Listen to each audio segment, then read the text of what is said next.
10, 9, 8, 7, 6, 5. Vehicles armed. 3, 2, 1. Fire.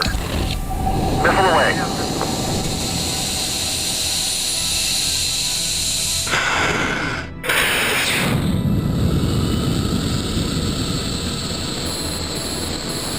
+5. +10. Burn out. Good burn. Copy, good burn.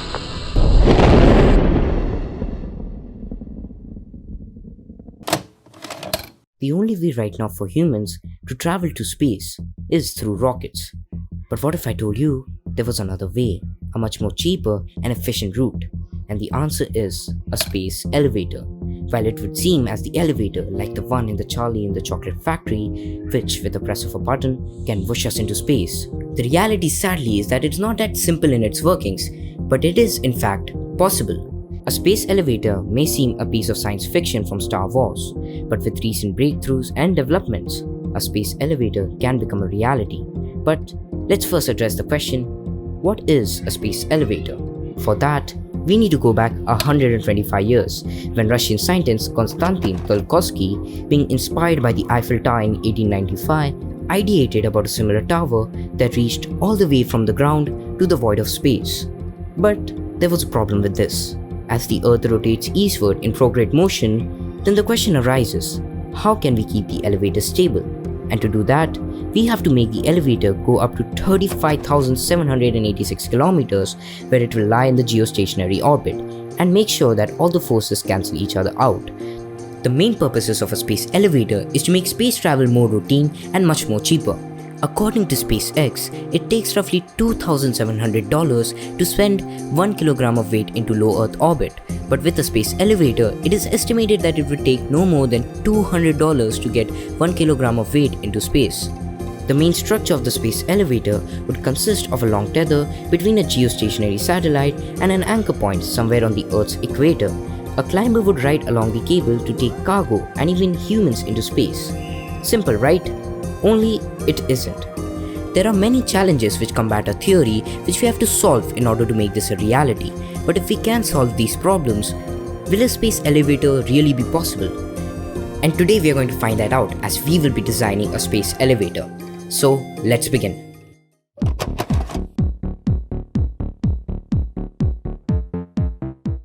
With the development of a space elevator, we need to solve some challenges that come up with this theory. First one being, how can we get the fuel or energy to get the climber go up the tether, and for that, we have one option, a free electron laser system which will power a climber located on or near the anchor station. The laser will beam 2.4 megawatts of energy to photovoltaic cells, perhaps made of gallium arsenide attached to the lifter, which will then convert that energy to electricity to be used by conventional niobium magnet DC electric motors. Now, since we have solved how the climber will be powered, another problem that arises is how are we going to avoid space debris? Like the space station or space shuttle, the space elevator will need the ability to avoid orbital objects like debris and satellites. And to solve that, the anchor platform will employ active avoidance to protect the space elevator from such objects. Currently, the North American Aerospace Defense Command tracks objects larger than 10 cm. Protecting the space elevator would require an orbital debris tracking system that could detect objects approximately 1 cm in size. This technology is currently in development for other space projects. Finally, we are tasked with one more question to solve, which is the tether itself. The tether needs to be much more stronger and elastic than any material known to us. Also, the tether has to be the most thickest at the geosynchronous altitude, as it will face the most tension at that point. I researched about various items that could fit this demographic, and one name popped up. Carbon nanotubes, which have the potential to be 100 times stronger than steel and are as flexible as plastic, which can be a good material for the tether, but one limitation comes with it. The mass production of carbon nanotubes for now is a distant dream, as scientists are still figuring out a way to mass produce them. With our theory being formed, it's time for us to test a working model of a space elevator. While it does not stretch 35,786 kilometers into the void of space, but is a miniature version which works on the theories we have formed. Now, to take a recap and understand what we learned from this concept, we learned the history of the space elevator theory, we learned geography from the positioning of the space elevator, we learned about physics, chemistry and biology from the formulas and materials required for the space elevator, and we learned maths from the equations solved. So we come to the conclusion. Is a working space elevator really possible? And the answer is yes. While it will take time for us to construct it and make it a reality, we are not very far from it. With companies such as Obayashi Corporation, a global construction firm based in Tokyo, which are set to construct a space elevator by 2050 and are conducting small-scale tests to prove the concept of such a transportation device. While we are a little far away from this dream, but when it will be made, it will be the holy grail of science exploration.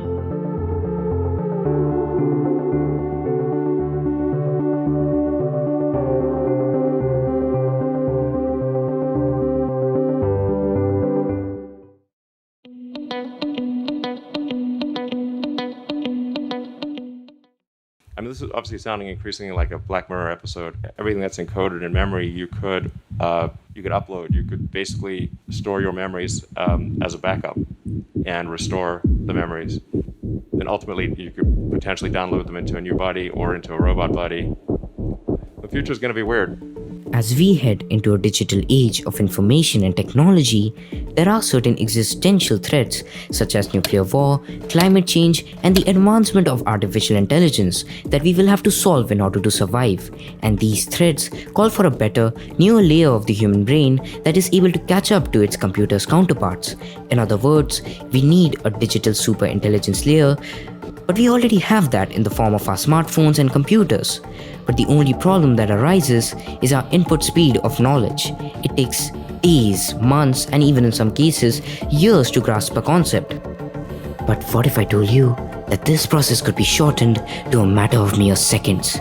And this is where Neuralink comes in. Neuralink is a computer chip capable of connecting humans with technology, enabling our input speed of knowledge akin to a computer interface.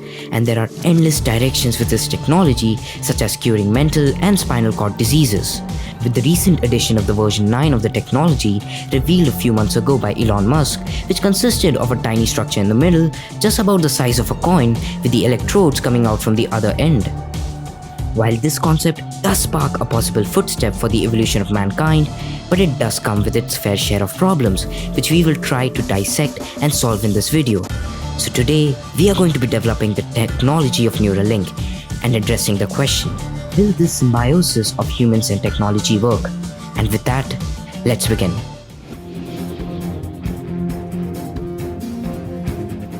Neuralink is a tiny computer chip that will be mounted in our skull, hooks up wires directly to our brain, and those wires will be reading and triggering the electrical pulses which happen within our neurons. So hopefully we can have a symbiosis with AI instead of a matrix or a Skynet situation. But there are some challenges that combat our theory. The first problem that arises with this concept is the fact that how is it going to be implemented? Since the structure of it is so small, even a highly trained surgeon won't be able to execute such a task of attaching the electrodes, and for that we have one option: an operating surgical robot which will be able to precisely put the Neuralink in the brain in such a way that it would flush with the skull. Another question that arises is that how are we going to keep the Neuralink stable in the brain without it affecting other parts? For that, the Neuralink would be a piece of wireless technology, and to make sure that it does not trigger the immune system of the brain, we will have to make the electrodes as small as a little strand of hair. While it may seem far-fetched, but it is possible. With the newly advanced concepts revealing a much more simplified design. At the end, we are tasked with one more task to solve, which is how are we going to avoid any unethical measures against Neuralink. Since Neuralink will be able to connect us with the technology at hand, Our brain can be prone to the dangers of the internet, such as manipulation and hacking. And to avoid that, we will have to build an encoded wall around the communication between the neural link and our brain.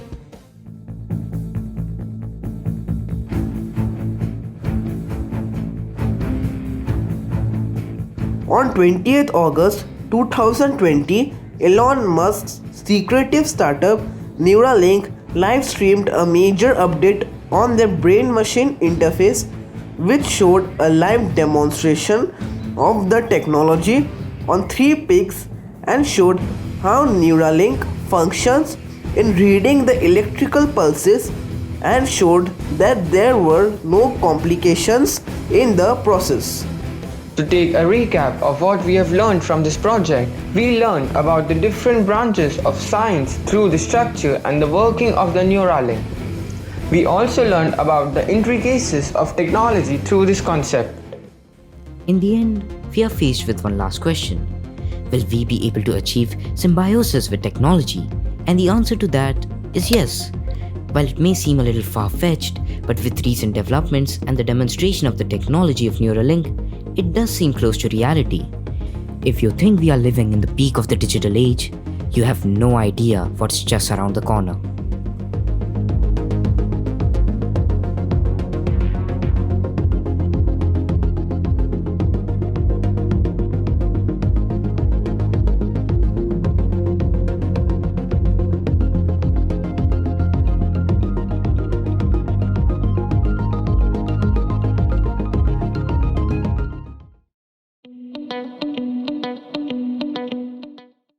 Smart floating farms. What are these smart floating farms? Let us examine this topic closely.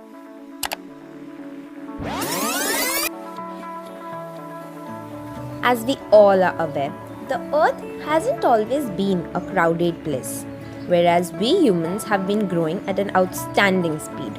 It is estimated that by 2050, the population will be equal to 9.3 billion people. We must not deny the fact that we have, to a great extent, destroyed land and produced climate changes leading to global warming. Consuming resources and not changing our traditional ways of production have contributed more to it. So, challenges are what we face: food, water, and energy security. Over 80% of the world's suitable land for raising crops is in use, but 25 out of 35 megacities have proper water access. So let's bring food production closer to where it is needed. Why can't we take advantage of the sea space close to our cities to transform it into a food productive tissue? We need new ways of facing the challenges: clean water, clean energy, and sustainable production of food. Smart floating farms, which can be located in seas, lakes, and rivers.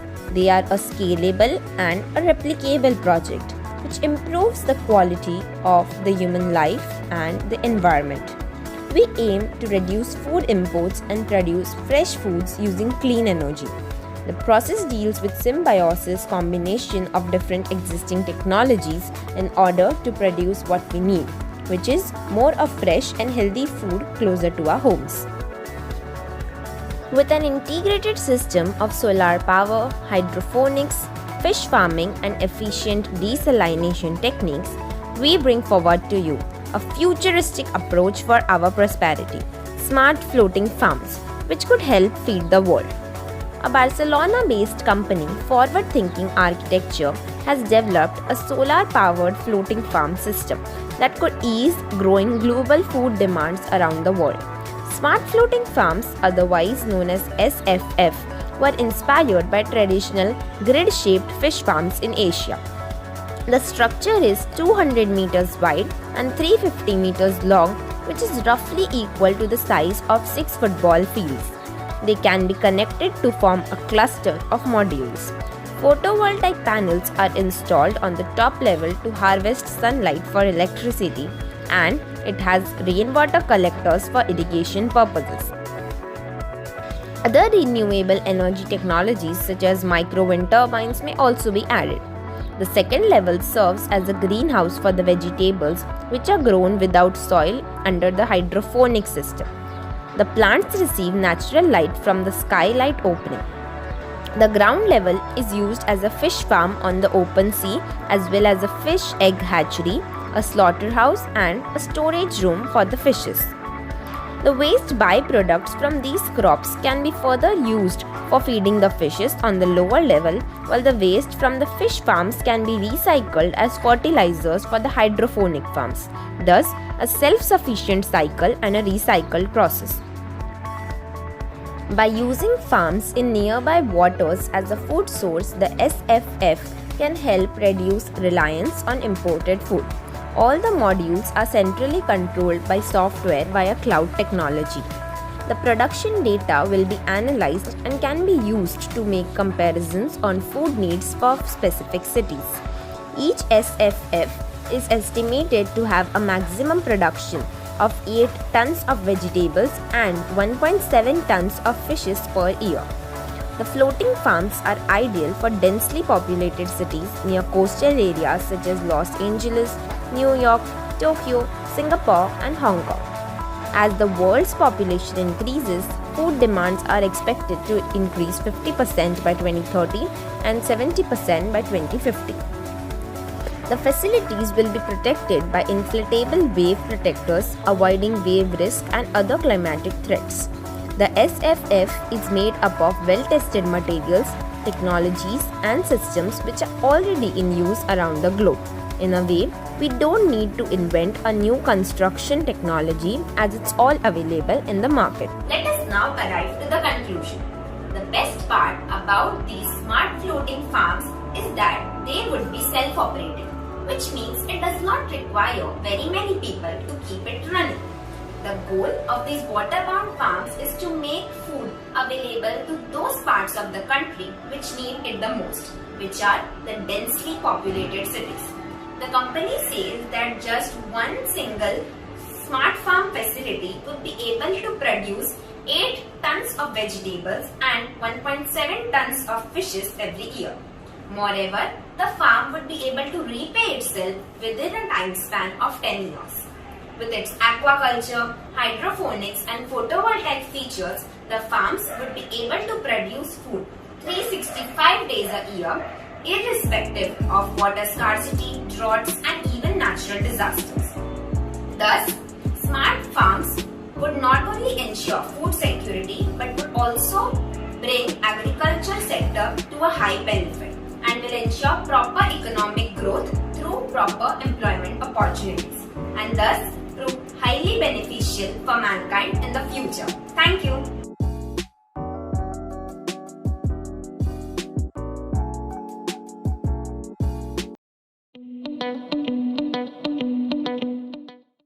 Hello everyone, my name is Akshiti Banerjee and today our group will be taking you through a pretty peculiar topic called supersonic fluid. Intriguing, isn't it? Well, supersonic fluid is basically used in aircrafts to prevent a sonic boom. Now you must be thinking, what is a sonic boom? And since there is a need to prevent it from taking place, is it dangerous? Well, let me and my friends explain you all about this topic.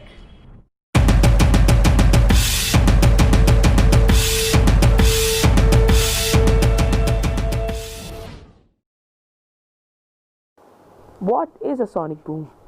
Is it dangerous? A sonic boom is a sound associated with the shock waves created whenever an object travels through the air faster than the speed of sound. Sonic booms generate enormous amount of sound energy, sounding similar to an explosion or a thunderclap to the human ear. Typically, the shock front may approach 100 megawatts per square meter and may exceed 200 decibels, whereas noise over 70 decibels over a prolonged period of time may start to damage your hearings. Loud noise above 120 decibels can cause immediate harm to your ears. Sonic booms have marked effect on behavior and subjective experience as exemplified by startled reactions and attendant feelings of fear. Such intrusions disrupt sleep, rest, and relaxation, and also interfere with communications. So, yes, a sonic boom is dangerous. When an airplane travels through the air, it produces sound waves. If the plane is traveling slower than the speed of sound varies, but 700 miles per hour is typical through air. The sound waves can propagate ahead of the plane. If the plane breaks through the sound barrier and flies faster than the speed of sound, it produces a sonic boom when it flies past. The boom is the wake of the plane's sound waves. All of the sound waves that would have normally propagated ahead of the plane are now combined together. So at first you hear nothing, and then you hear the boom they create. The huge thunder-like noise created when an aircraft breaks through the sound barrier can even cause damage to other structures. How to avoid sonic booms? The key to eliminating the sonic boom is in the design of an airframe of an aircraft. In a conventional supersonic jet, the shock waves coalesce as they expand away from the nose and tail, leading to two distinct sonic booms. The trick is to shape the aircraft in such a way that the shock waves remain separate as they travel away from the aircraft. This means that they reach the ground still separated, generating a quick series of soft thumps and not loud noises, thereby avoiding damage. In 2001, NASA started the shaped sonic boom experiment to analyze sonic booms. They modified the fuselage of a Northrop 4 5E Tiger II in an attempt to lower the effects of sonic boom during test flights. The nose of the F5E was removed and replaced with a larger, longer version. The fairing under the fuselage was also lengthened and deepened. The modified F5E, or shaped sonic boom demonstrator, flew in 2003, and from that point, NASA took 1,300 sonic boom measurements from various ground sensors. NASA engineers confirmed that the modification led to an 18% reduction of initial pressure impulse, and booms were an average of 4.5 decibels quieter compared to an unmodified F5E. The latest NASA research comes from American Institute of Aeronautics and Astronautics, which held its first sonic boom prediction workshop in 2014. The workshop's purpose was to assess the current technology for predicting sonic boom propagation. The presentations consisted of latest techniques in computation, fluid dynamics software to help design and build better aircraft bodies and wings. This could lead to more defined supersonic fluid envelopes that pilot could adhere to, thereby creating fewer and smaller booms. Researchers demonstrated that supersonic airfoils can be constructed to induce passive laminar flow control LFC. This reduces or eliminates the turbulent cross flow on the wings that produce shock waves. Consequently, the goal of this research is to create LFC on that wing that would in effect mean the wing's leading edge would remain subsonic during supersonic flights. The absence of supersonic leading edge would reduce shock waves and minimize flow disturbances, producing more stable and efficient flights. Researchers performed at MIT Labs for Aviation and the Environment with NASA's help is analyzing the effect of sonic booms on the environment.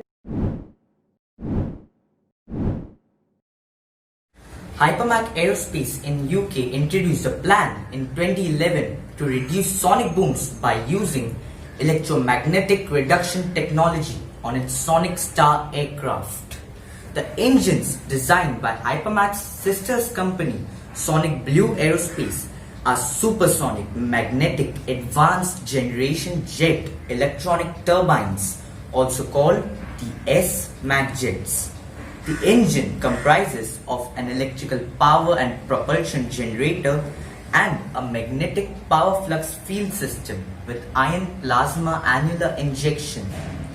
This engine also generates about 30.5 megawatts of electrical power. It also generates 54,700 pounds of thrust. Most of the electricity flows to power the bypass fans, the combustor and the generator. The excess electricity of 7 megawatts flows to the electrical sub-departments to power the landing revenues, avionics and the redundant systems. The magnetic field system also derives its power from the electronic turbine ring generator. Plasma is derived when there is an active electric current between two electrodes. The magnetic field system also controls and navigates the combustion and allows complete procedure of burning of the atomized and ionized fuel. Supersonic Magnetic Advanced Generation Jet Electric Turbine, that is SMAG jet, designed by Sonic Blue Aerospace for hypermesh star aircraft, relies on ion plasma injected ahead of the planar shock wave to reduce drag and the sonic boom. The engine has a hollow shaft core, that is no speed or the drive shaft, and the engine electromagnetically powers the bypass fan, compressor and turbine. The sonic stud reduces sonic boom by injecting plasma ahead of the shock wave. It uses plasma actuators built into the aircraft and powered by the SMAG jet engines to ionize the air as it passes from forward to the shaft. The plasma aircraft gives the high pressure and escape route to travel around the aircraft instead of coming in direct contact, avoiding the creation and drag and shock waves. Lastly, I would like to extend my thanks to the lovely audience who invested their precious time and appreciated the efforts put in by our Nirmaan team for the project Supersonic Fluid. It has been a pleasure to spend time on this project. Thank you.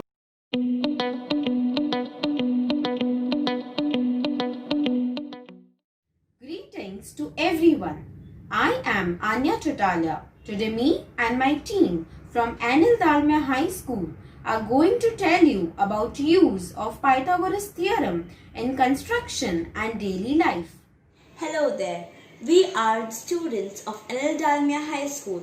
For today, we are going to tell you about the Pythagorean theorem. Before proceeding, let's draw a right triangle. Right triangle is a triangle which consists one right angle, which means 90 degrees. It also consists of two legs and a hypotenuse. Hypotenuse is the longest side of the Pythagorean theorem. Now, how is it related to Pythagorean theorem?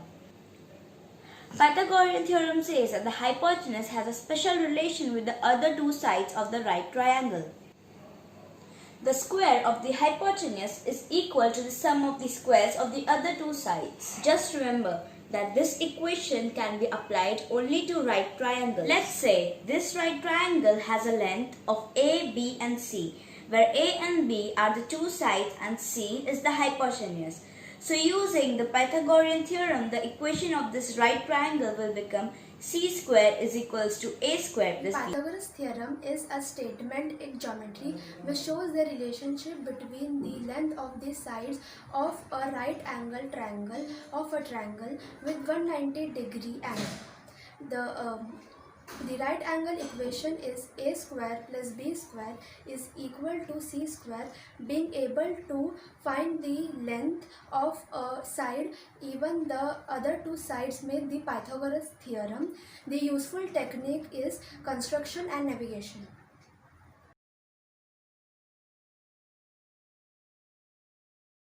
Architecture and construction. Theorem allows you to find the length of the diagonal that connects the other two parallel lines. This application is frequently used in architecture, woodworking and other such constructional purposes. For instance, say you are building a sloped roof. You know the height of the roof and the length it would require. You can use the Pythagoras theorem to find the length of the diagonal roof slope. You can use this information to cut properly sized beam to support the roof and to find the area of the roof, which you would need to shingle laying up square angles. Laying out square angles. The Pythagorean theorem is also used in construction to make sure buildings are square. A triangle whose side lengths correspond with Pythagorean theorem, such as 3 foot by 4 foot by 5 foot triangle, will always be a right angle triangle.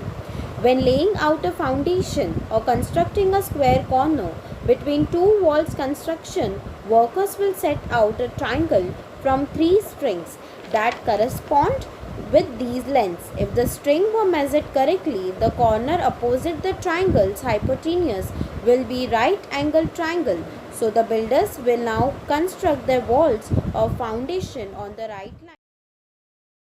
In conclusion, the Pythagorean theorem has many uses in our daily life. As Pythagoras was an astronomer, he was also one of the greatest mathematicians ever. His theorems and formulas have helped us all and will continue helping us all through our lives. Thank you.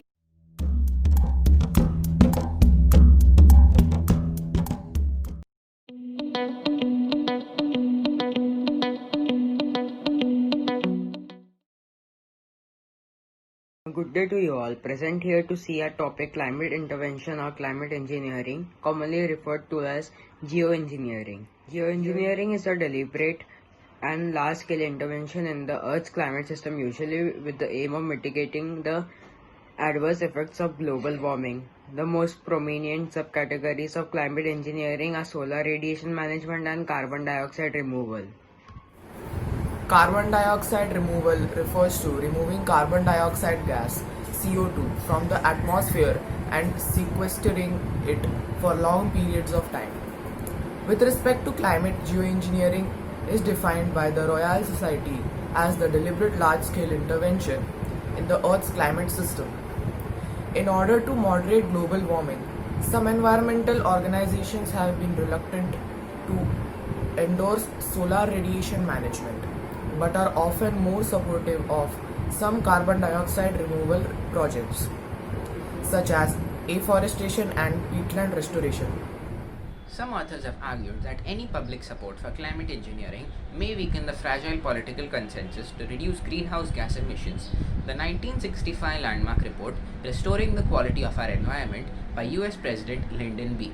Johnson's Science Advisory Committee warned of the harmful effects of fossil fuel emissions and also mentioned deliberately bringing about countervailing climatic changes, including rising the albedo or reflectivity of the Earth. Edward Teller in 1997 suggested to research and develop reflective particles to reduce incoming solar radiation and thus to cancel the effects of fossil fuels burning. Several climate engineering strategies have been proposed. IPCC documents detail several proposals. These fall into two main categories. They are solar radiation management and carbon dioxide removal. Solar radiation management (SRM) techniques would seek to reduce sunlight absorption. This includes visible, near-infrared and ultraviolet rays.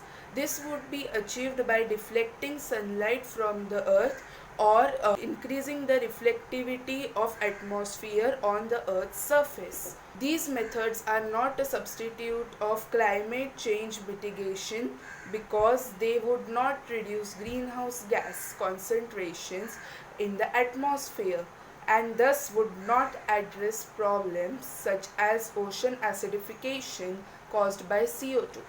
Solar radiation management methods may include surface-based, for example, surface-based mirror infrastructures for protecting and expanding polar ice and glaciers, including the use of insulated blankets and artificial snow, using pale colors and for roofing materials and other man-made surfaces, attempting to change ocean's brightness, growing high albedo crops, or by distributing hollow glass beads in selected areas to increase ice coverage and lower temperatures. Mount Pinatubo in Philippines erupted with tremendous force, ejecting vast amounts of ash and gas high into the atmosphere, so high that volcano's plume penetrated the stratosphere. The stratosphere is a layer of atmosphere extending from about 10 kilometers to 50 kilometers in altitude, Pintabatu ejected about 15 million tons of sulfur dioxide into the stratosphere, where it reacted with water to form a hazy layer of aerosol particles composed primarily of sulfuric acid droplets. Over the course of next 2 years, the stratospheric winds spread these aerosol particles around the globe.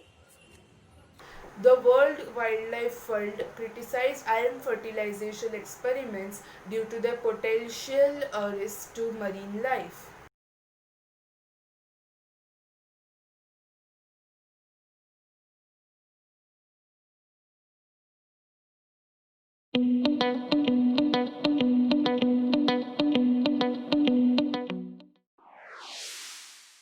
Welcome. I, Ritika Ghoshal, will bring forth to you the solution of a grave concern, a question most often asked. Could your phone harm you? Electricity is all around us all the time. It makes our life easier, safer, and more fun, and most of us never think about it. Could too much electricity, which is the foundation of the modern world, be killing you?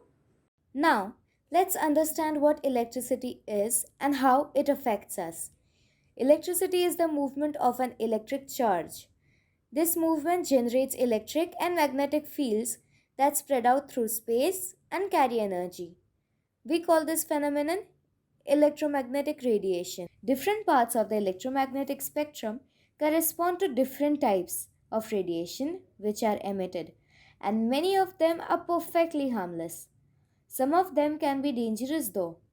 Radiation with very short wavelengths like ultraviolet light, X rays, and gamma rays are strong enough to rip electrons out of their atoms, which can cause burns and genetic damage. The rest of the spectrum covers a large range of longer waves from visible light, infrared, microwaves, and radio waves. This is the kind of radiation that's emitted by all sorts of electronic devices like cell phones and electrical appliances. Even Wi Fi signals are actually electromagnetic radiations. A lot of people are sensitive to the radiation coming from our appliances and cell phones. They report symptoms like headache, nausea, skin reactions, burning eyes, or exhaustion. The question that science is trying to answer is not so much about the acute effects of irradiation. We know, for example, that X rays cause immediate damage to the DNA in your cells, as these waves are of shorter wavelengths. But the same doesn't happen with microwaves or radio waves, as these are of longer wavelengths. The WHO did officially classify radio frequency fields as carcinogenic. So, based on the current state of science, should you worry about the radiation from your cell phone, laptop, or TV? The answer is no, you shouldn't. Living in a technologically advanced world, it is really difficult to live without electric appliances, cell phones, Wi-Fi's, etc. So we need to find a way to keep ourselves safe from the radiations. Staying away from the source of radiation reduces the extent of damage. So using wired headphones for our mobile phones and switching off the Wi-Fi when not in use can help us stay safe from radiation damage. Say yes to safe technology. Good morning everyone. My name is Yitutha. I study in class 9C and my roll number is 5. In future, we will likely gain the complete control of our planet's resources. Then, we will probably begin to look outwards. However, establishing a serious human presence in the solar system will require ungodly amount of energy. Luckily, the sun can provide us such energy, a furnace of 100 quintillion times more powerful than our most efficient nuclear reactor. So, how do we get this energy? To collect the energy, we will have to build the largest structure in the universe, the Dyson sphere, a megastructure that is encompass a whole star to capture its power output. A viable design for a Dyson sphere must be a Dyson swarm, an enormous set of orbiting panels that collects the sun's power and beams it to us. As huge as sun is, we need a massive number of satellites. Each satellite is square kilometer. We need around 30 quadrillion to surround the sun. We would need at least 100 quintillion tons of material. Even after so much, we will need a lot of energy to build the structure and place them in the position. However, a permanent structure in the space to start building. The solution for the material is to disassemble the whole planet of Mercury. Being close to the Sun and rich in material, it is the best candidate. Then, for the design, we will use a massive number of mirrors that should be light-weighted and made up of polished materials. Mercury, being close to the Sun, will receive abundance of sunlight that we can use for energy to build the Dyson swarm. Lastly, the major accomplishment would be the first species in the universe to create a structure with the scope of the star would be us. The only limitation will be our imagination. Thank you.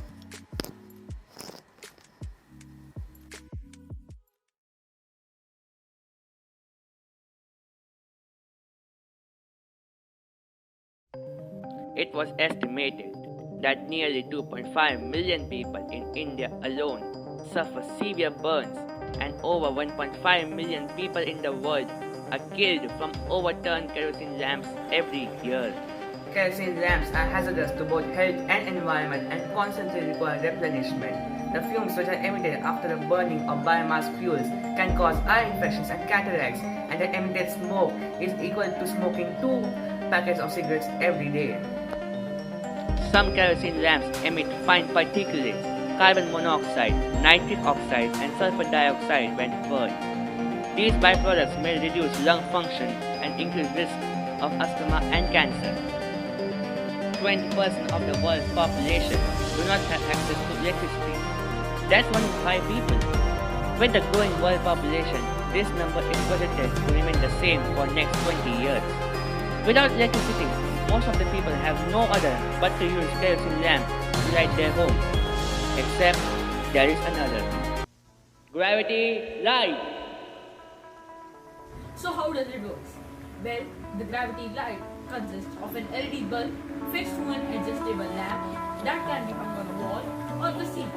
It also comprises a pulley mechanism and a ballast bag hanging from the lamp. The ballast bag is filled with 9 kg of rock, sand or soil.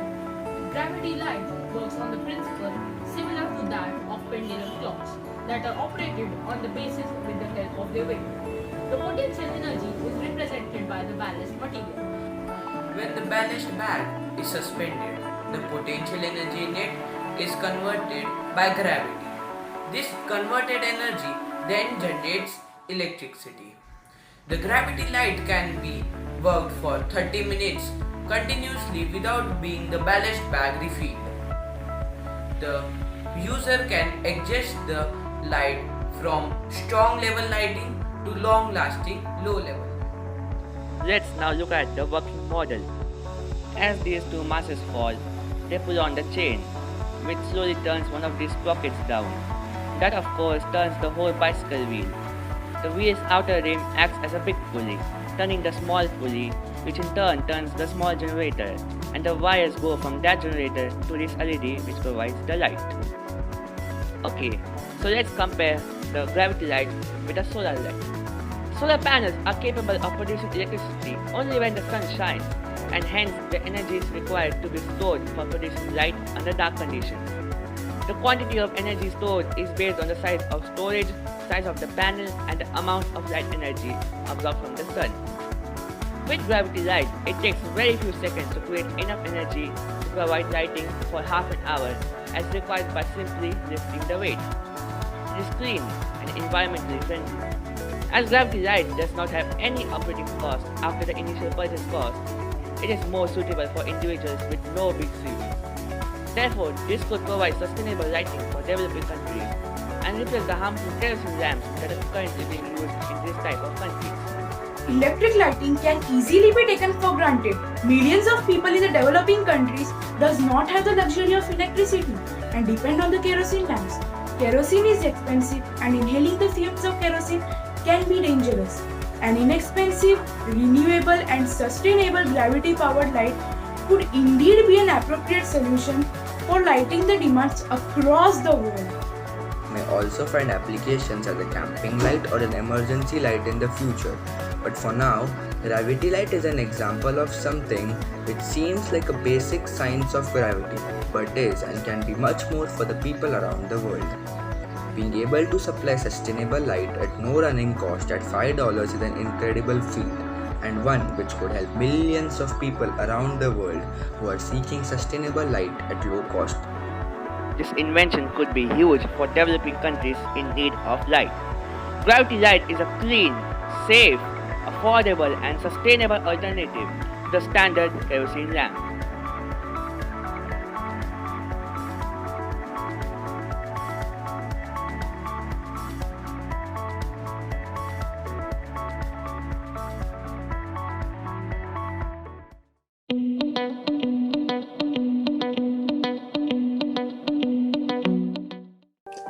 Warm greetings to you on behalf of the Dean. Today, we bring forth to you a stimulating project which would work for our betterment.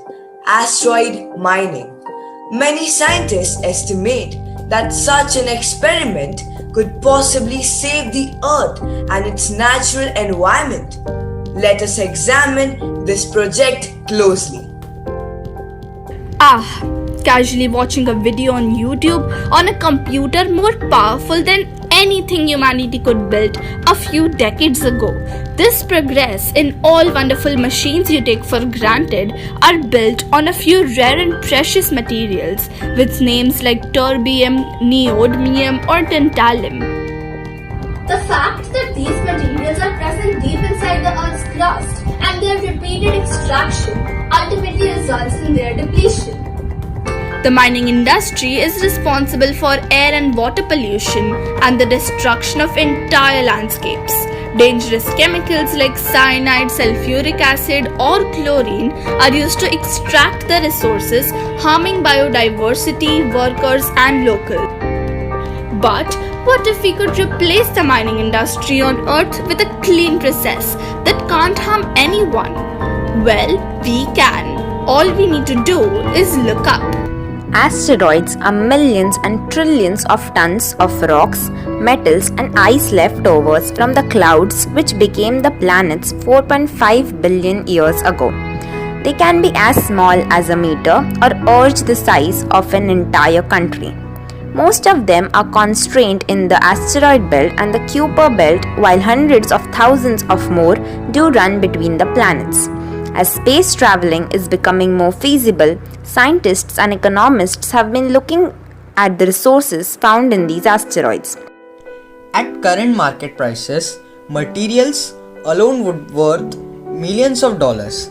Well, not really, but tentatively.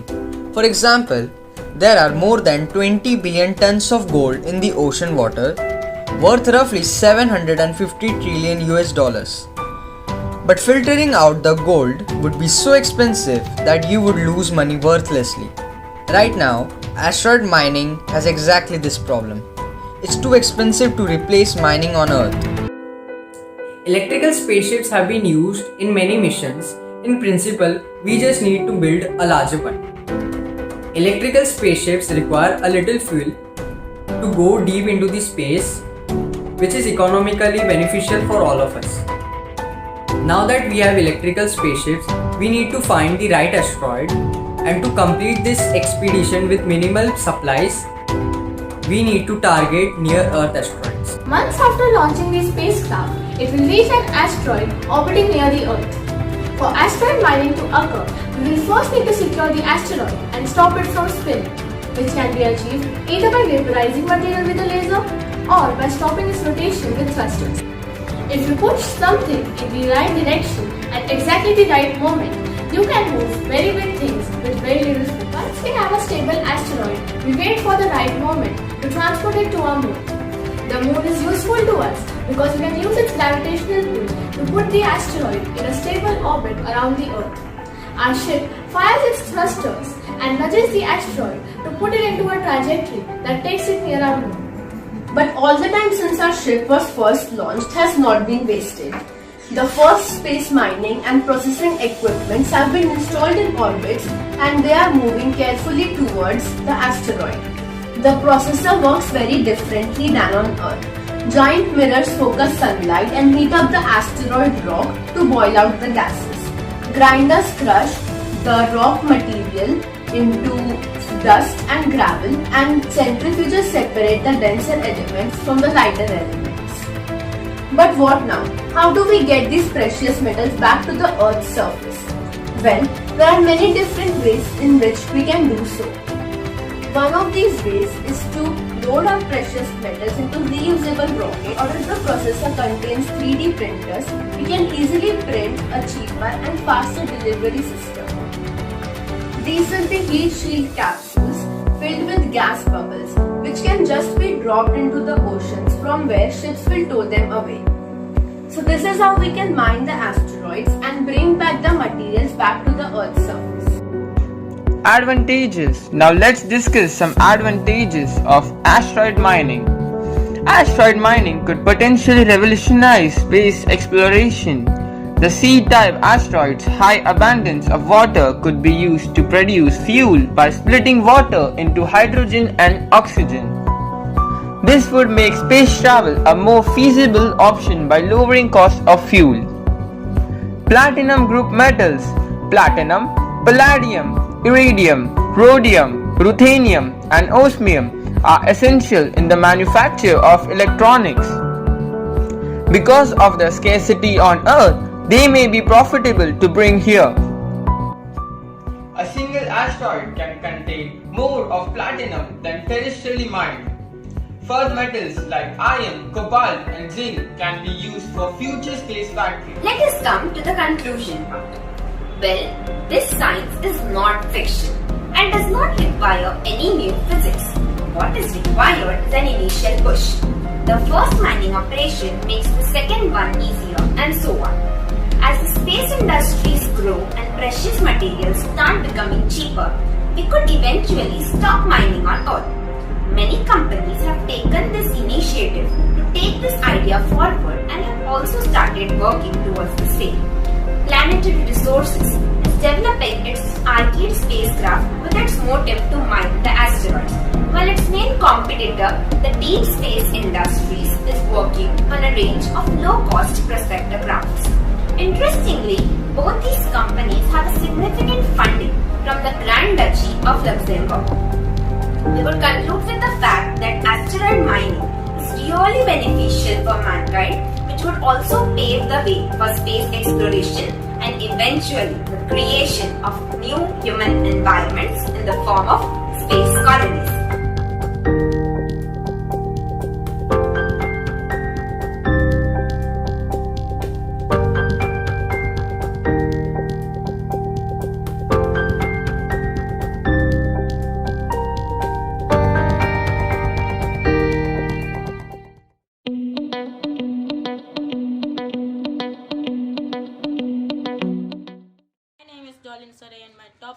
What if Earth got kicked out of the solar system?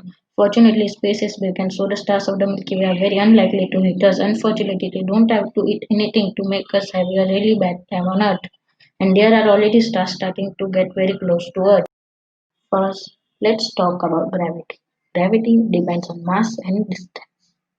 Billions of years ago, after the sun was born, the solar system was a chaotic and dangerous place as the planets were formed from countless little pieces that collided constantly. But over the eons, a stable balance emerged. Today, most of the planets and asteroids have settled into safe and predictable orbits. We have inner planets, outer planets, asteroid belt, and Kuiper belt. If star were to pass by about as close as the Earth is from the Sun, it could easily eject the Earth from the solar system. The odds of such an event are estimated to be around 1 in 100,000 in the next 5 million years. Let's see what happens to human in that case. As the star enters the solar system, a small organic dot appears in the sky that grows bigger and bigger for months, eventually becoming visible during the day. To get bigger and much brighter than the moon, to look at it directly, the night sky would be filled with an airy red glow. After a few months, it would start shrinking away, but so would the sun over a few years.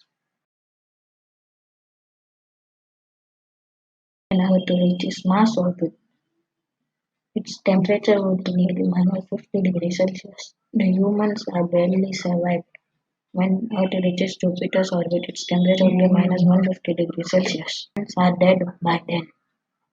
Thick ice sheets are also formed. When Earth leaves the solar system, it becomes a rogue planet.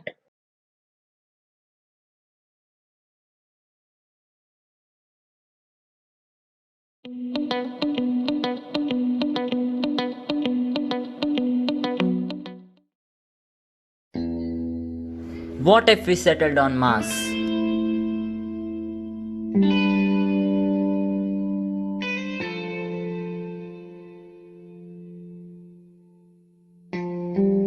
What would life on Mars look like? Would we live on the surface?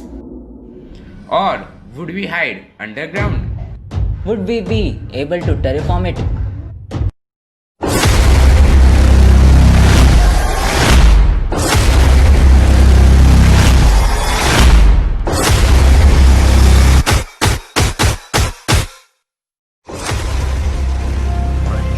We've come so far from that very first small step for a man, but not as far as our dreams will take us. Within a decade or two, Mars will be our next destination. But are we ready to survive it? This is how to survive on Mars. This red planet is our neighbor in the solar system, but it has none of the components that make life possible here on Earth. It's full of radiations and is too cold to have liquid water. It has an atmosphere in which we can breathe and soil that we can't grow anything with. Its gusts of winds are like hurricanes here on Earth, and now we want to make it a new home. Mars, the red planet in the solar system, have certain facts which cannot be denied to live on it. Firstly, to ensure the survival of our species. With the dynamic growth in the population day by day, it is very hard enough to feed the huge growing population. It is quite crucial for us to ensure the survival of the human race. Second, studying Earth. Mars is the only planet which is quite similar to the Earth and is the closest and the only way to find out the truth and study the Earth closely. Thirdly, Mars has a lot of water. Another element that supports life is indeed water, and the study have found there is a lot of water available on Mars. Fourthly, there is enough sunlight to use solar panels. Fifth, coolness. Mars is relatively very cool and easy to adapt. Martian atmosphere does not have enough oxygen for humans to breathe, so some artificial arrangement has to be made. Mars has 96% of carbon dioxide and a device called MOXIE which helps to convert carbon dioxide to oxygen so that it can make easy to breathe on Mars. Mars is too cold to have liquid water. Instead, it has water, frozen as the polar ice caps. Of course, we can't bring a year-long water supply with us all the way to Mars, but here's what you can do. Some initiatives suggest ways that you could extract water in such Martian conditions. One of them being aerogel, developed by NASA's Jet Propulsion Laboratory. This silica substance is meant to warm the surface of Mars by 65 degrees. That's the way to melt Martian ice water and have a supply of drinking water as well as for irrigation. Or you could filter your pee as the astronauts on the International Space Station do. We cannot grow plants on the surface of Mars due to the hostile conditions. So Martians should focus on high yield genetically edited crops that can adapt to high carbon dioxide levels of Mars. Plants can be grown hydroponically in nutrient-rich solutions. Let me show an example. In 2018, German scientists in Antarctica at ADEP ISI greenhouse harvested a huge crop of vegetables hydroponically in controlled environment with LED Pro lights. In 9 months, They produce 268 kgs of food in 12.8 square meter of space. What about the low gravity? Well, we all know astronauts have grown lettuce on the International Space Station. So on Mars, an attractive alternative is to grow plants in tunnels with high strength LED lighting supplemented with sunlight collected and piped down through fiber optic cables. Animal protein is something which people cannot forego. The right answer to the animal protein is insects. This may sound crazy, but insects require less space and resources to grow.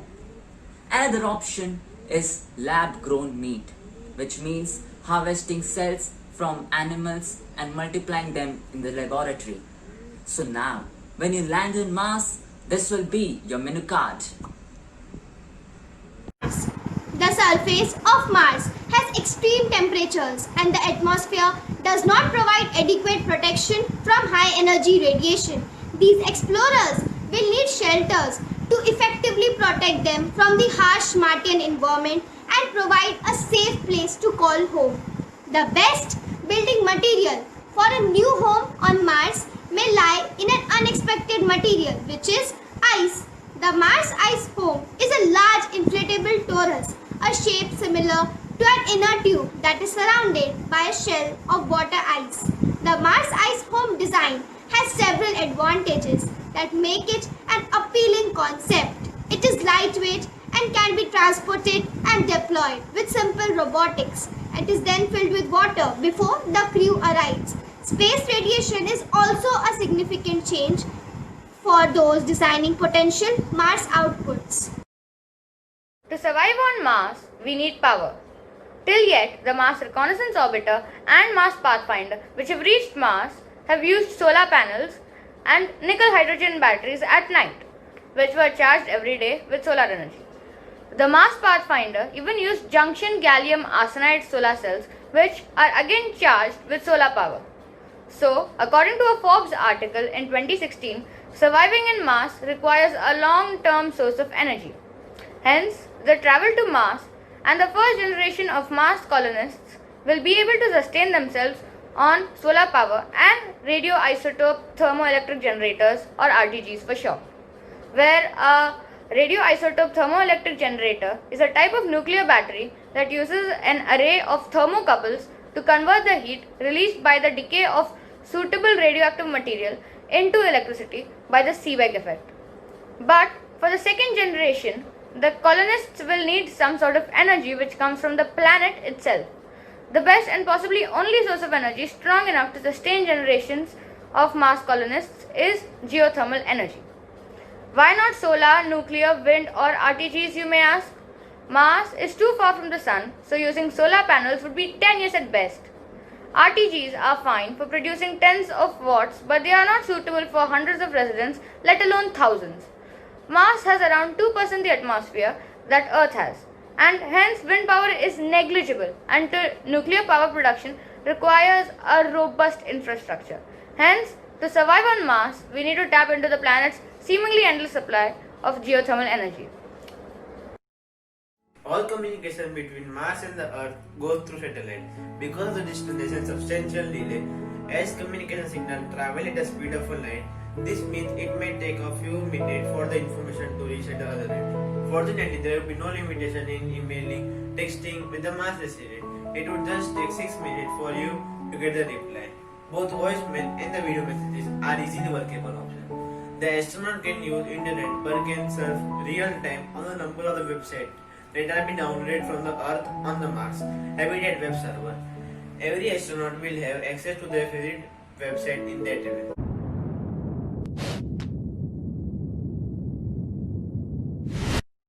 NASA, SpaceX, ISRO, Japan, UAE, etc. are currently working on the Mars mission.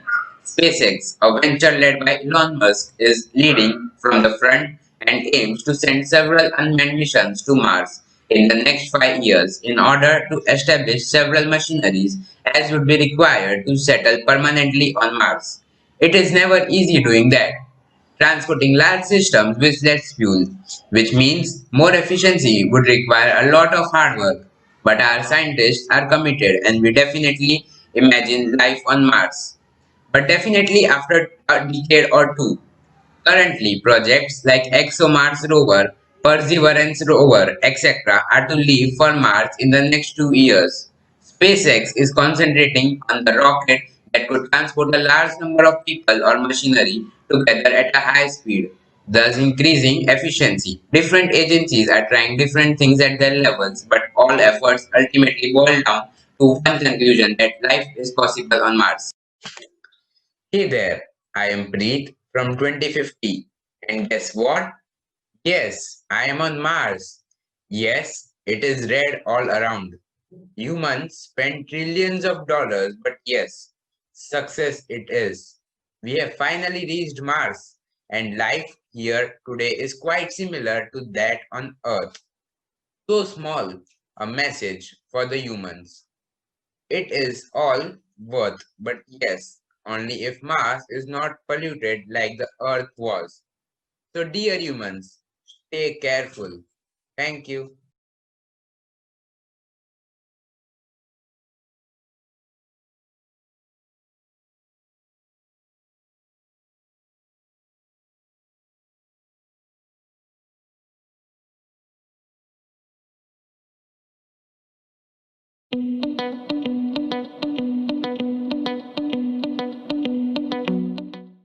Greetings everyone. Today we bring forward to you our project called Pfizer, Disease or Cure. So let's just get into it. Vaccines by definition are biological agents that elicit an immune response to a specific antigen derived from an infectious disease causing pathogen. Vaccines work by training and preparing the body's natural defenses, the immune system, by recognizing and fighting off the viruses and the bacteria they target. If the body is exposed to those disease causing germs later, the body is immediately ready to destroy them, preventing illness. I'm pretty sure that all of you might be knowing about this pandemic, but before moving ahead with the explanation of our topic, I would like to give you all information about the symptoms of COVID-19. COVID-19 affects different people in different ways. Most of the infected people develop a mild to moderate illness and recover without any hospitalization. The most common symptoms are fever, dry cough, and tiredness. The less common symptoms are aches and pains, sore throat, diarrhea, conjunctivitis, headaches, loss of taste or smell, rash on the skin, and discoloration of fingers and toes. All these symptoms must be kept in mind before the making of a vaccine for this pandemic. How do vaccines get approved? There are many strict protections in place to help ensure that COVID-19 vaccines will be safe. Like all vaccines, COVID-19 vaccines should go through a rigorous multi-stage testing process, including a large phase 3 trial that involves tens of thousands of people. These trials, which include the people at high risk for COVID-19, are specifically designed to identify any common side effects or other safety concerns. An external panel of experts convened by WHO will analyze the results from clinical trials along with the evidence on the disease, age groups affected, risk factors for disease, and other information, and will recommend whether and how the vaccine should be used.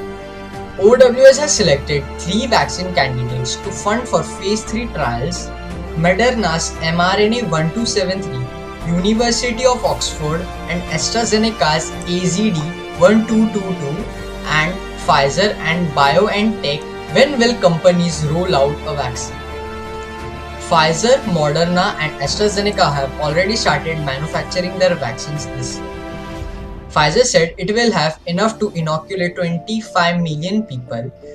AstraZeneca will have enough for more than 100 million people, and Moderna will have enough for 10 million people. Most countries have said the first vaccine will go to the elderly and vulnerable and the people and workers like the doctors. Countries say they are buying vaccines via the European Commission's Joint Procurement Scheme, which has deal for 6 different vaccines and nearly 2 billion doses.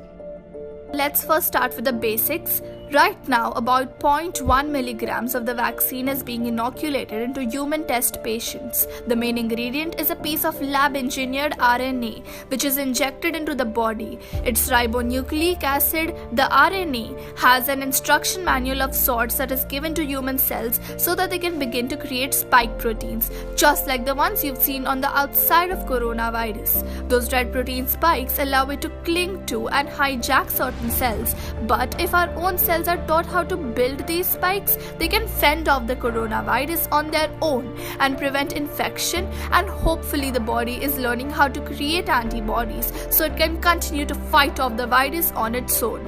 30,000 test patients are involved in phase 3 of the Moderna vaccine trial. 15,000 are inoculated with the test vaccine. The other 15,000 receive a placebo.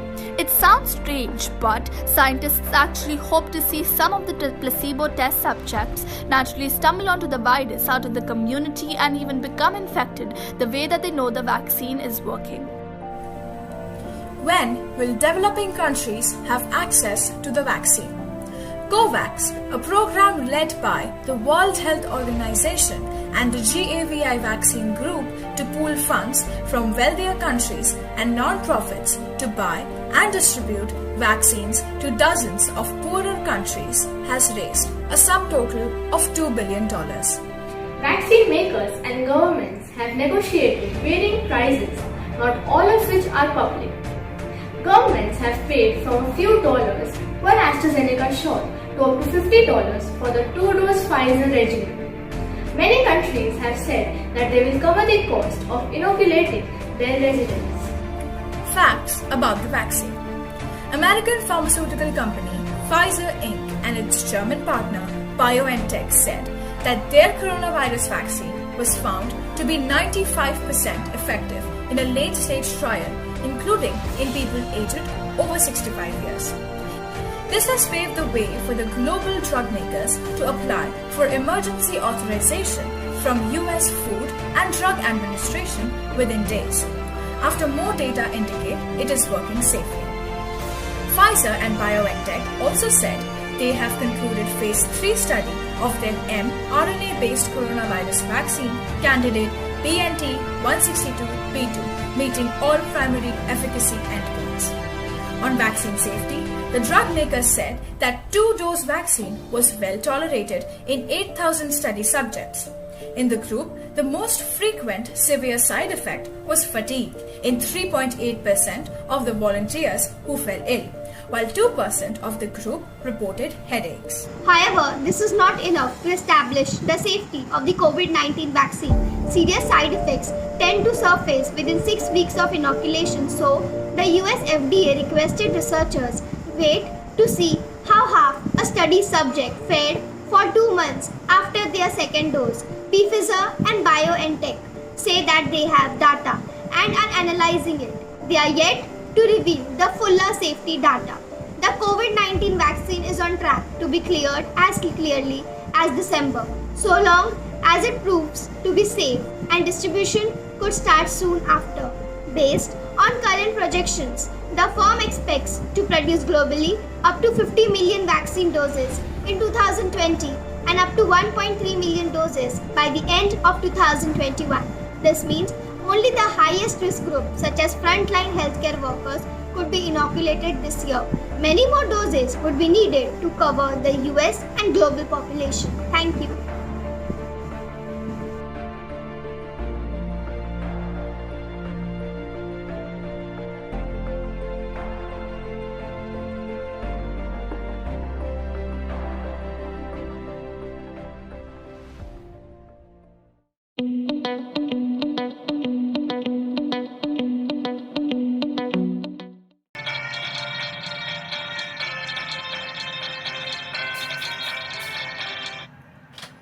PCR was invented in 1984 by the American biochemist Kerry Mullis at Cedars Corporation.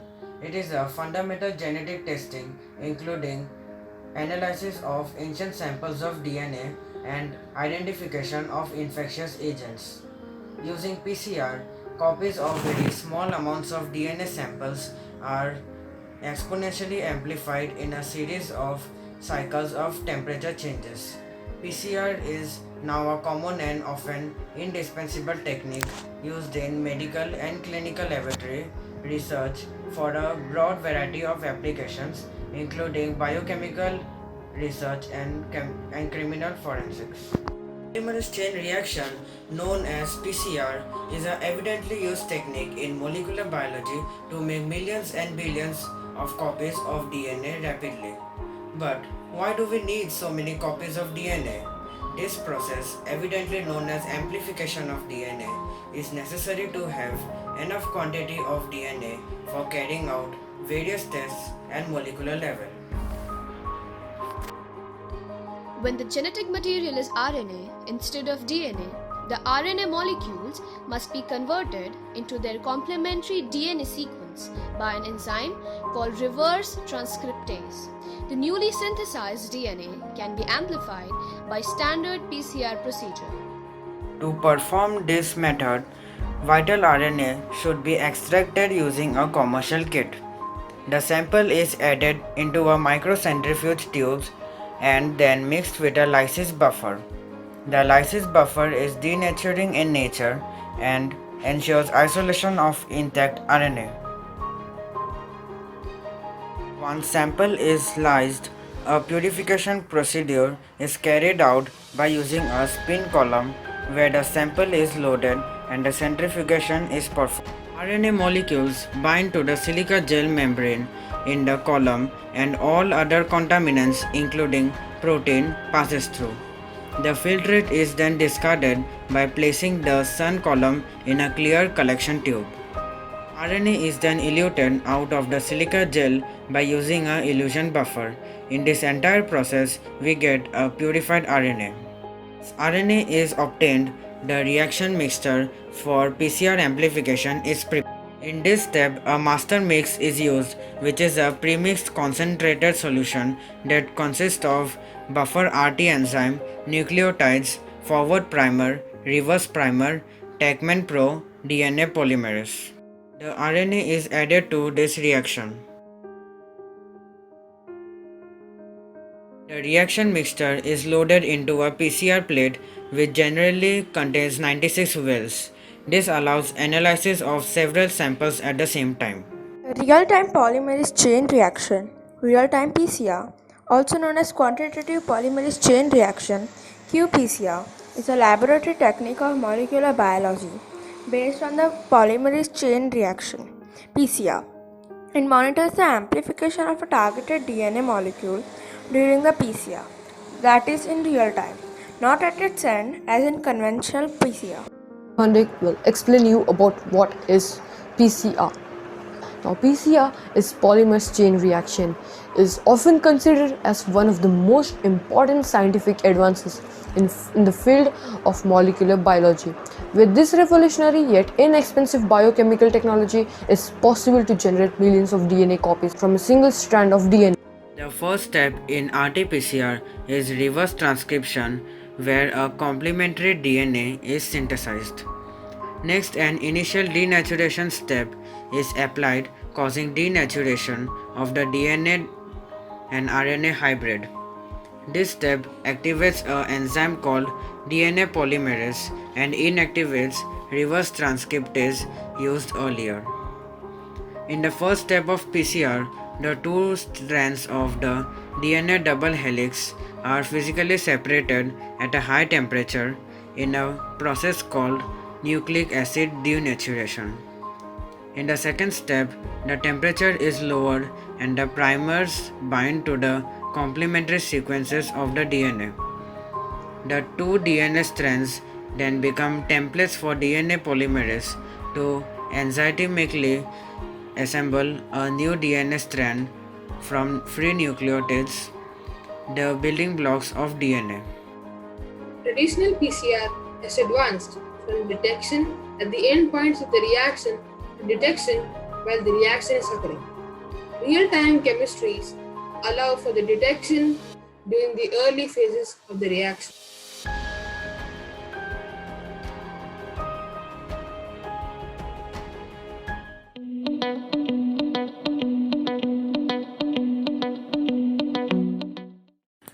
Hello, we the students of 9th standard, that is myself, Erwin Hedas, my two friends Parth Dautkane and Priyanshu Gupta are presenting you a video on the world's first electric passenger drone EHang 184. This is the world's first electric passenger drone.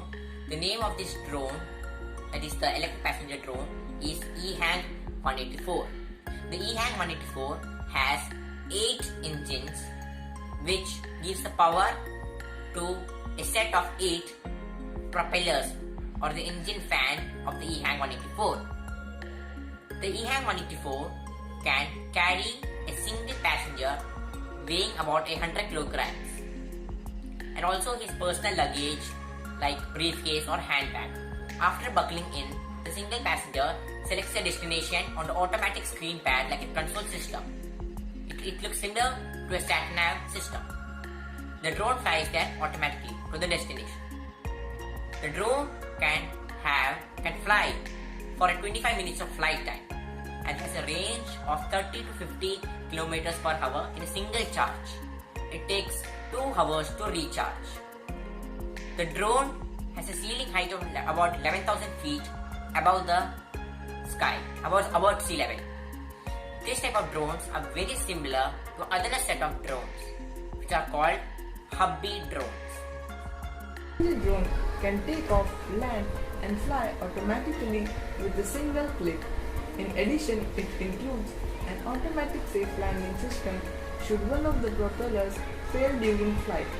The EHang 184 drone is an automatic passenger drone that requires no license or previous flying experience. The reason for this is that you are not the pilot of the aircraft. You are not more than a passenger in a taxi. Once airborne, the drone will send information of flight path data and live video directly back to a command center. Everything is operated from this command center which sort of looks like NASA control with lots of computers and big screens on the wall with engineers able to control the drone anywhere in the world. The company is in the process of applying air certificates which could take some time depending on each country. The EHang 184 drone may come cheap. It's supposed to come between $270,000 to $370,000.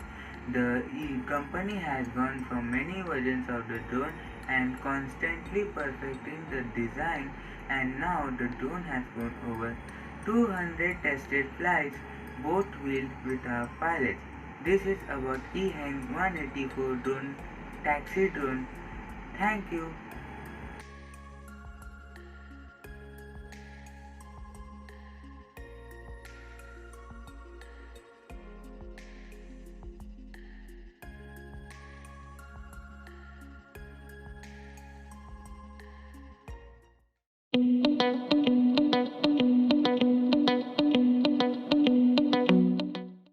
The true sign of intelligence is not knowledge, but imagination.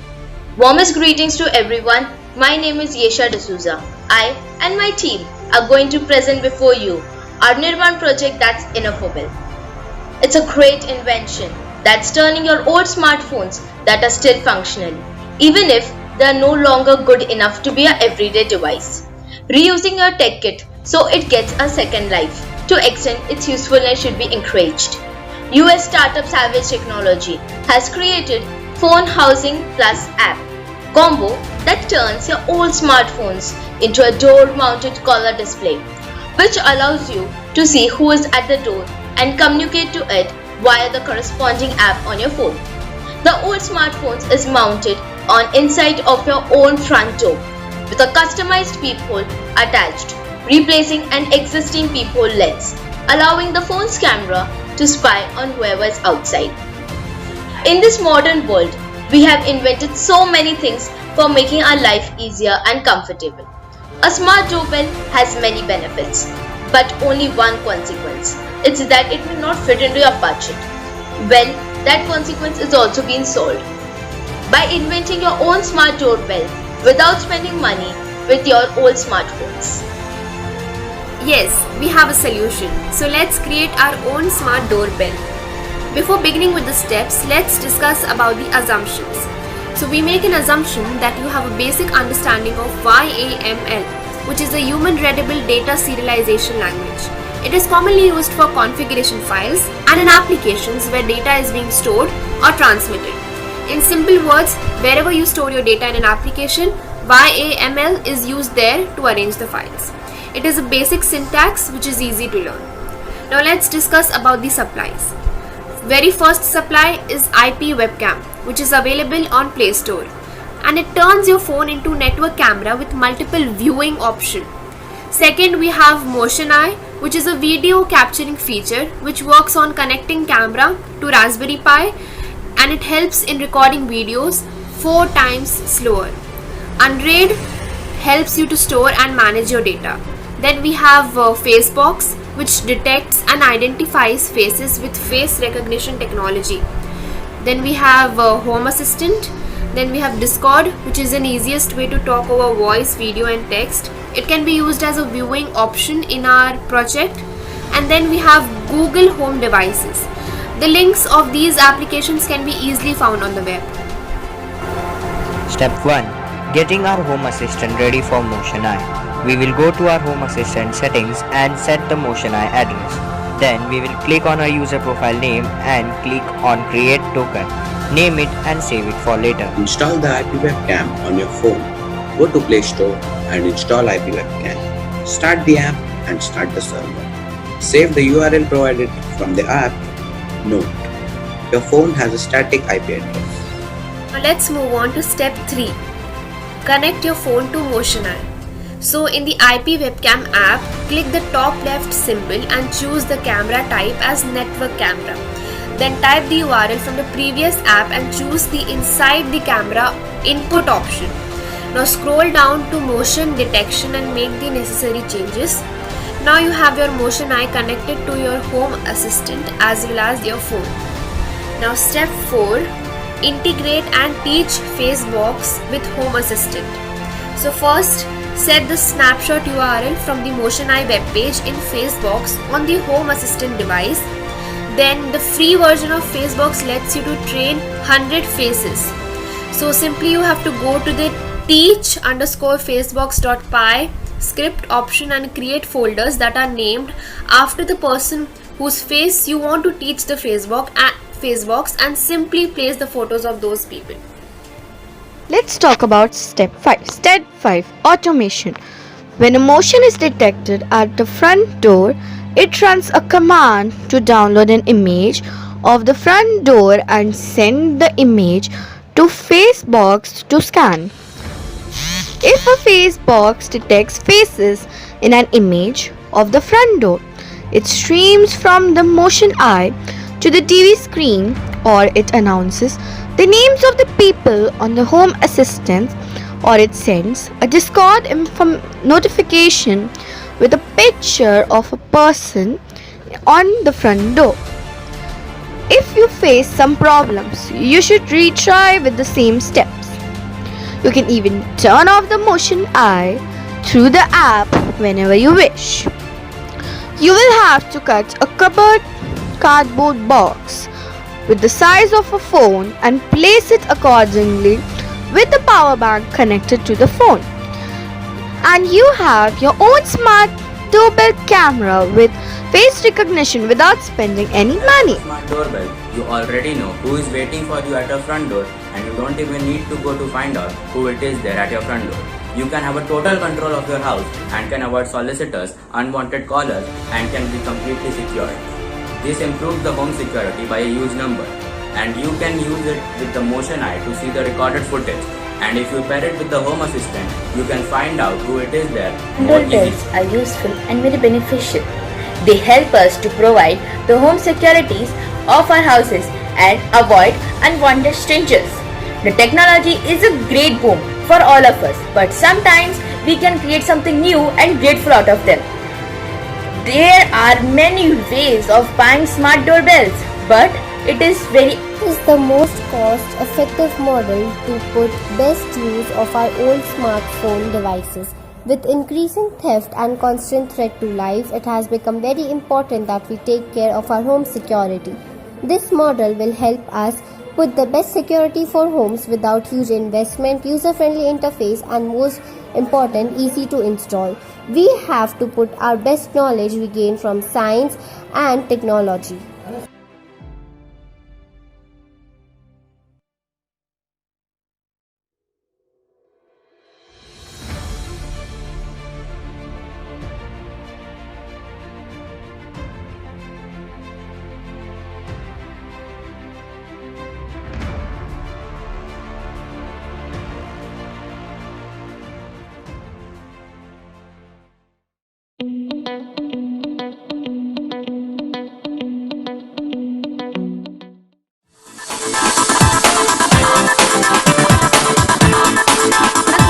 Single-celled organism to the largest creatures on Earth. Every living thing is defined by its gene. The DNA contained in our genes acts like an instruction manual for our cells. 4 building blocks called bases are strung together in precise sequences which tell the cell how to behave and form the basis for our every trait. But with recent advancements in gene editing tools, scientists can change an organism's fundamental features in record time. They can engineer drought-resistant crops and create apples that don't even brown. They might even prevent the spread of infectious outbreaks and develop cures for genetic diseases. CRISPR is the fastest, easiest, and the cheapest of the gene editing tools, responsible for this new wave of science. But where did this medical marvel come from? How does it work? And what can it do? Surprisingly, CRISPR is actually a natural process that's long functioned as a bacterial immune system. Originally found defending single-celled bacteria and archaea against invading viruses, naturally occurring CRISPR uses 2 main components. The first are short snippets of repetitive DNA sequences called clustered regularly interspaced short palindromic repeats, or simply CRISPRs. The second are Cas, or CRISPR-associated proteins, which chop up DNA like molecular scissors. When a virus invades a bacterium, Cas proteins cut out a segment of the viral DNA to stitch into the bacterium's CRISPR region, capturing a chemical snapshot of the infection. Those viral codes are then copied into short pieces of RNA. This molecule plays many roles in our cells, but in case of CRISPR, RNA binds to a special protein called Cas9. The resulting complexes act like scouts, latching onto free-floating genetic material and searching for a match to the virus. If the virus invades again, the scout complex recognizes it immediately and Cas9 swiftly destroys the viral code. Many bacteria have this type of defense system.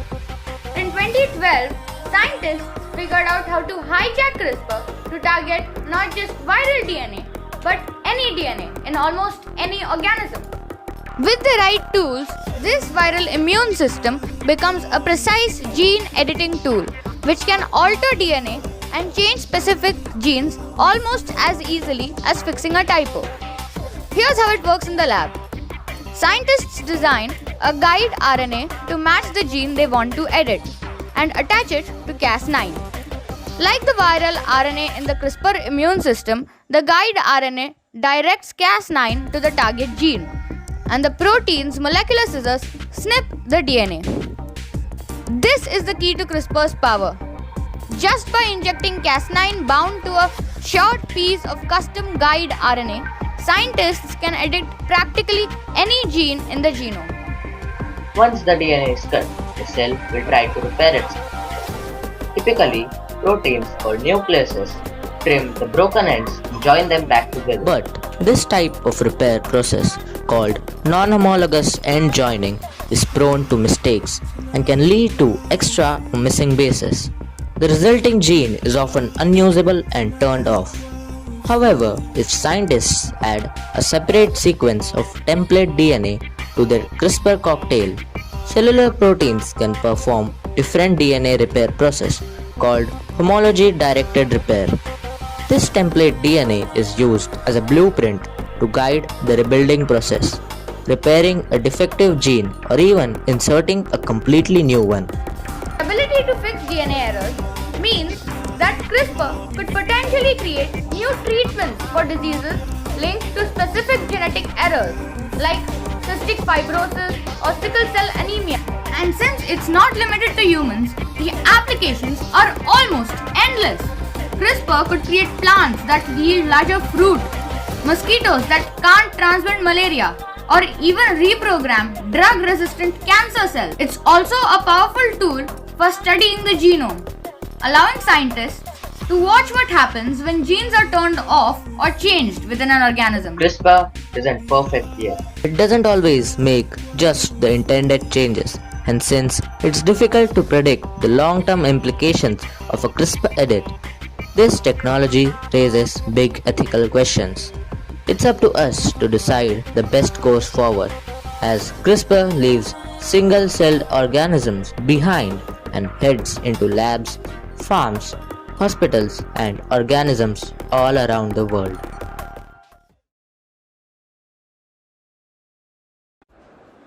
My name is Kushi Parekh, studying in class 9C. My topic for the project is Energy Vault. Energy Vault is the creator of gravity and kinetic based long duration energy storage solutions that are transforming the world's approach to delivering reliable and sustainable electricity. Introducing Energy Vault.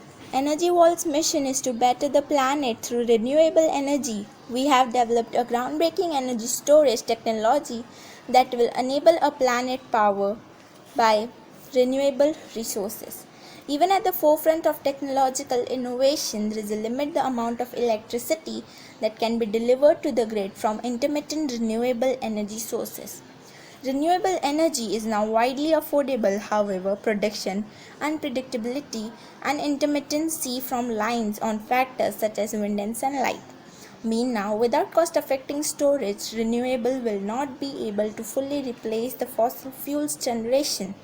Until now, Energy Vault, a low-cost electricity system based on gravity and kinetic energy, creates energy storage that finally allows renewables to deliver dispatchable and baseload power at the price that is competitive with carbon-based sources.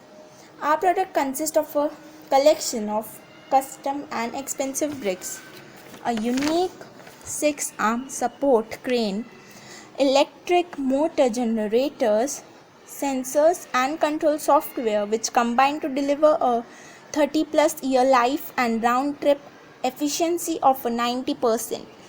As the crane lifts the bricks, the energy stored in the elevation gain electricity power the electric motors to raise the weight of the base state. Building a self-supporting tower, which is the charge state, each stock tower of bricks will have a capacity between 10 and 35 megawatt hours and a power output of up to 5 megawatts. When the time comes to discharge, the crane simply returns the bricks to their base state. The kinetic energy from the falling brick turns the motor previously used to lift the brick into a generator. This then passes the electricity through an inverter and out the grid. Our specially engineered control software ensures that each brick is placed in the exact position each time and even takes into account the effects of extreme weather condition. The plant is unmanned with many plants able to run from a single control center, allowing a quick response to market signal and real-time day and night. Our custom bricks are the perfect combination of a steel-based plate, a high-strength concrete bottom, plus recycled rock and concrete mixture, allowing gravity storage to achieve a radical price to form its breakthrough. Bricks can be personalized either to blend into the environment with a single color, or each brick can be considered in individual pixels and used to create a picture of company logo. We have come a long way in replacing dirty carbon-based fossil fuels with clean and renewable resources. And now with energy wall system deliver long duration energy storage at low level ice price, we can start to believe in a fully renewable role for the next generation and beyond. Energy Vault, enabling a renewable world.